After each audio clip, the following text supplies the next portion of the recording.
Good morning champions. இப்போ நான் என்ன பார்க்க போறோம் அப்படின்னா ஒரு 20 கொஸ்டின்ஸ் டெஸ்ட் எழுதியிருக்காங்க. அந்த 20 கொஸ்டின்ஸ்க்கான விளக்கத்தை தான் பார்க்க போறோம்.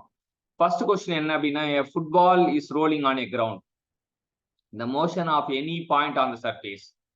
ஸோ எந்த பாயிண்ட், motion of any point on surface, சர்ஃபேஸ்ல உள்ள எந்த பாயிண்ட்டுமே சரி, ஃபுட்பால் கிரவுண்ட்ல ரோல் ஆயிட்டு இருக்கு. அது எலிப்டிக் பிளேன் மோஷனா இருக்குமா, எலிக்கலா இருக்குமா, ஸ்பெரிக்கலா இருக்குமா, இல்ல பிளேன் ரொட்டேஷனா இருக்குமா அப்படின்னு கேக்குறாங்க. ஸோ இதுல பாத்தீங்கன்னா 56% மக்கள் சி ஆப்ஷன் சொல்லிருக்காங்க, ஸ்பெரிக்கல். அதான் ரைட் ஆன்சரு.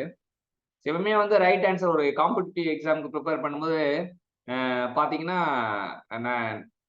எல்லா ஆஸ்பிரண்ட்டும் போட்டி பட விட்டோம்னா யாரு மேக்சிமம் வச்சிருக்காங்களோ, எந்த ஆன்சர் மேக்சிமம் வருதோ அதுதான் ரைட் ஆன்சர் அப்படின்றது நம்ம இது பண்ணிக்கலாம். சில நேரம் ஆன்சர் கூட தப்பா கூட கொஸ்டின்ல குத்துந்தா கூட அது ஈஸியா கண்டுபிடிச்சிடலாம். இப்ப நீங்க பாத்தீங்கன்னா ஃபுட்பால் ரோல் ஆகும்போது கிரவுண்ட்ல எப்படின்னா அது ஸ்பெரிக்கல் தான் இருக்கு அப்படின்றத சொல்றாங்க. அடுத்தது பாத்தீங்கன்னா கினமேட்டிக் செயின்ல குவாட்டர்னரி ஜாயிண்ட் அப்படின்னா என்னன்னு சொல்றாங்க. குவாட்டர்னரி ஜாயிண்ட் அப்படின்னா என்னன்னா, அது ஈக்குவலன்ட் டு எத்தனை பைனரி ஜாயிண்ட். இப்ப ஒரு பைனரி ஜாயிண்ட் இருக்குன்னா அது ஒரு binary joint equal to one binary joint. அதே டெர்னரி ஜாயிண்ட் இருந்தா one ternary joint equal to two binary joint. One quaternary joint equal to three binary joint. அப்ப three தான் ஆன்சர். இங்கேயும் பாத்தீங்கன்னா ரைட் ஆன்சர் சி தான். சி தான் நிறைய பேர் எழுதியிருக்காங்க. இப்ப பாத்தீங்கன்னா இதுல நம்ம எழுதுறவங்களோட நேம் பாத்துக்கலாம்.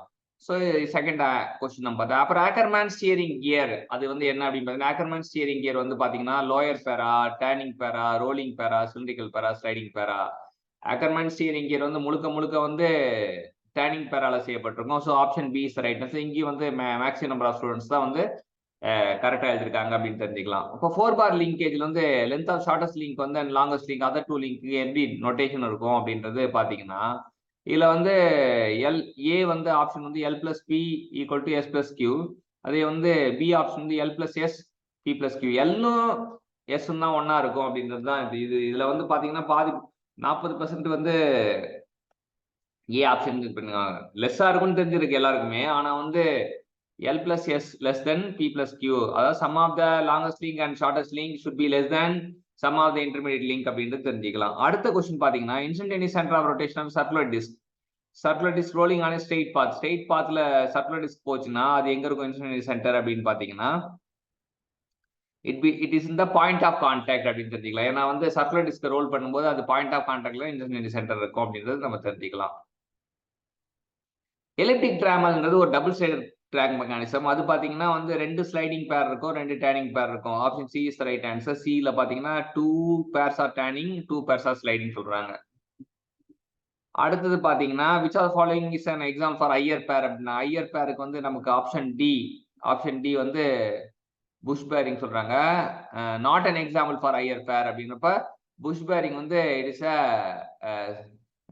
Not an example for higher pair அப்படின்றதுங்க. Disc cam and roller follower higher pair. Spur gear meshing teeth Iyer பேர். Ball bearing higher pair. Push bearing not an higher pair. So இங்கேயும் பாத்தீங்கன்னா maximum number of students right எழுதிருக்காங்க. Which one of the following pair is higher pair அப்படின்பா, belt and புள்ளியா, turning பேரா, screw பேரா, sliding பேரா பார்த்தா பெல்ட் அண்ட் புள்ளி. ஸோ இதோட சேர்த்து கேம் அண்ட் ஃபாலோயர், அப்புறம் spur gear machine tooth, ball bearing, அப்புறம் இங்க பெல்ட் அண்ட் புள்ளி, இதெல்லாம் ஐயர் பேர்னு வச்சுக்கலாம். லோயர் பேருக்கு பாத்தீங்கன்னா ஸ்க்ரூ பேர், ஸ்லைடிங் பேர், டேர்னிங் பேர், புஷ் பேரிங் எல்லாமே லோயர் பேர் அப்படின்னு எடுத்துக்கலாம். அடுத்தது பாத்தீங்கன்னா புள்ளி இந்த பெல் டிரைவ் ஆக்டர்ஸ் என்ன மாதிரியா ஆக்ட் ஆகும் அப்படின்றாங்க. புள்ளி இந்த belt drive it will act as a rolling pair அப்படின்றாங்க. இங்கேயும் maximum number of students right answer போட்டிருக்காங்க.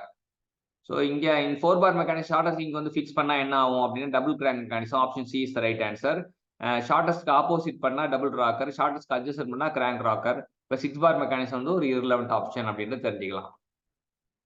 அடுத்தது ஸ்பெரிக்கல் பேர்ல பால் அண்ட் சாக்கெட் ஜாயின்ஸ் எத்தனை டிகிரி ஆஃப் ஃப்ரீடம் இருக்கும் அப்படின்னு பாத்தீங்கன்னா, ஸ்பெரிக்கல் பேருக்கு 3 டிகிரி ஆஃப் ஃப்ரீடம், சிலிண்ட்ரிக்கல் பேருக்கு 2 டிகிரி ஆஃப் ஃப்ரீடம் அப்படின்றது தெரிஞ்சுக்கலாம்.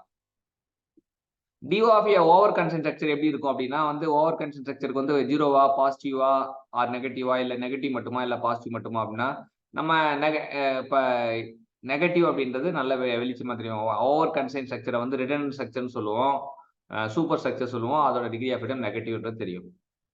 அடுத்தது பாத்தீங்கன்னா which are the following generate the intermittent rotary motion to continuous rotary motion எது அப்படின்னு பாத்தீங்கன்னா, ஜெனிவா மெக்கானிசம் தான் intermittent rotary motion to continuous rotary motion அப்படின்றது தெரியும். ஜெனிவா மெக்கானிசம் நம்ம இந்த டேரக்ட் லேத்லாம் யூஸ் பண்ணுவாங்க அப்படின்றது தெரிஞ்சுக்கலாம். யூனிவர்சல் ஜாயிண்ட் வந்து எதுக்கு எக்ஸாம்பிள் அப்படின்றாங்க. யூனிவர்சல் ஜாயிண்ட் வந்து it is an example of the lower pair அப்படின்றது சொல்றாங்க.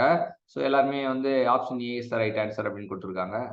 விச் ஆர் இந்த following exact straight line mechanism பார்த்தீங்கன்னா எக்ஸாக்ட் ஸ்ட்ரெயிட் லைன் வந்து பிஹெச்எஸ் சொல்லுவாங்க, பாசிட்டிவ் மெக்கானிசம், ஆர்ட் மெக்கானிசம், அப்புறம் ஸ்காட் ரசல் மெக்கானிசம். இங்கே பாசிட்டிவ் மெக்கானிசம் இருக்கு, D is the right answer. இங்கேயும் நிறைய பேர் அதான் சொல்லியிருக்காங்க.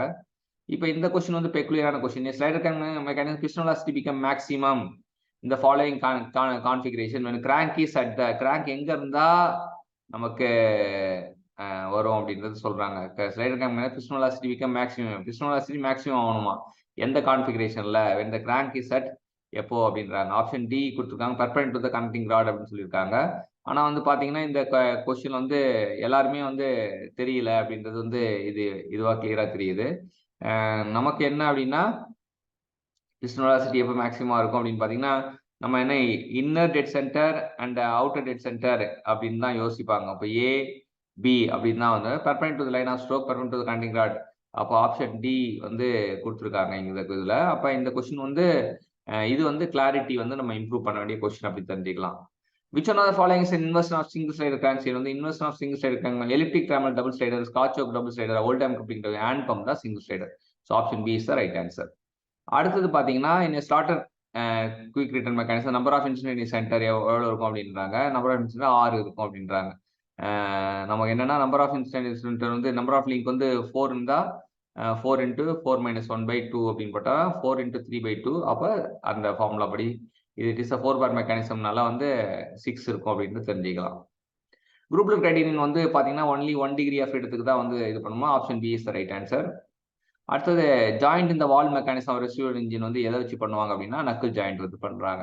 ஸோ இதான் இந்த 20 கொஸ்டின்ல பாத்தீங்கன்னா கணேஷ் கன் வந்து ஃபர்ஸ்ட் மார்க் எடுத்திருக்காரு, செல்வம் வந்து செகண்ட் மார்க். 2 பேரும் ஒரே மார்க் தான் எடுத்திருக்காங்க. டைமிங்ல வந்து கணேஷ் வந்து 2 நிமிஷத்துல அடிச்சு ஆடி இருக்காரு, செல்வம் வந்து 4 நிமிஷம் ஆடி இருக்காரு. சிவகார்த்திகேயன் வந்து பாத்தீங்கன்னா 16, ஹரிப்ரீத்தி வந்து 16, அபிரீத்து வந்து 15, லக்ஷ் ஸ்ருதி வந்து 15, வைஷ்ணவன் வந்து 13, கார்த்திக் வந்து 13, அப்புறம் பெகி கேட் கார்டர்னு சொல்லிட்டு நிக் நேம்ல ஒருத்தர் இருக்காரு 12, ஆல்வின் வந்து 11, விஜய் வந்து 11, சந்தியா வந்து 11, சித்தார்த் வந்து 11, செல்வ கணபதி வந்து 7, ஜெனா வந்து 6, விஜய் 6, லயன் கிங் நிக் நேம்ல இருக்கிற 5, ஐ கேன் டூ இட் ஒருத்தர் இருக்காரு 4, திரு அண்ணாமலையார் 4, பரணி வந்து 4. ஸோ மொத்தம் ஃபர்ஸ்ட் 20 டாப்பர் மட்டும் இதுல நீங்க பாக்குறீங்க.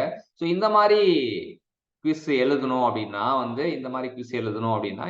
இந்த டிஆர்பி 2024 மெக்கானிக்கல் சாம்பியன் குரூப்ல டெலிகிராம்ல ஜாயின் பண்ணுங்க. ஜாயின் பண்ணிட்டு நீங்க வந்து இந்த மாதிரி குவிஸ் எழுதுங்க. குவிஸுக்கான எக்ஸ்பிளனேஷன் வந்து நீங்க இந்த மாதிரி தெரிஞ்சுக்கலாம். இதுல என்னன்னா கன்சல்டேட்டா வந்து உங்களுக்கு தெரியும் போது நீங்க உங்களோட ப்ராக்ரஸ் வந்து இம்ப்ரூவ் ஆகும். All the best champions.